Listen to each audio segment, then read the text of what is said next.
المشكلة في هذه الجماعة يا شيخ ما تركت هذه الجماعة تعمل، وجاءت للعامة الذين يهتدون وظنوا أن هذه السلفية، لا الشيخ بن باز هذا منهجه، ولا الشيخ بن عثيمين هذا منهجه، ولا الشيخ بن جبريل رحمه الله هذا منهجه. واقرأوا كلام الشيخ الألباني رحمه الله في ردوده على شيخهم وفي مدحه لكتب سيد قطب وغيرها. فيها خطأ، نعم فيها خطأ، لكن فيها أشياء جيدة كثيرة. واقرأوا كلام الشيخ الألباني رحمه الله في ردوده على شيخهم وفي مدحه لكتب سيد قطب وغيره. واقرأوا كلام الشيخ الألباني رحمه الله في ردوده على شيخهم وفي مدحه لكتب سيد قطب وغيره.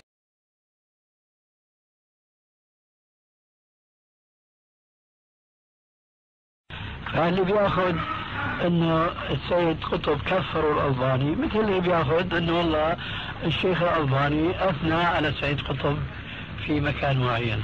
هذول اهل الاهواء يا اخي، هذول لا سبيل لنا ان نقف في طريقهم الا ان ندعو الله لهم فقط. افانت تكره الناس حتى يكونوا مؤمنين.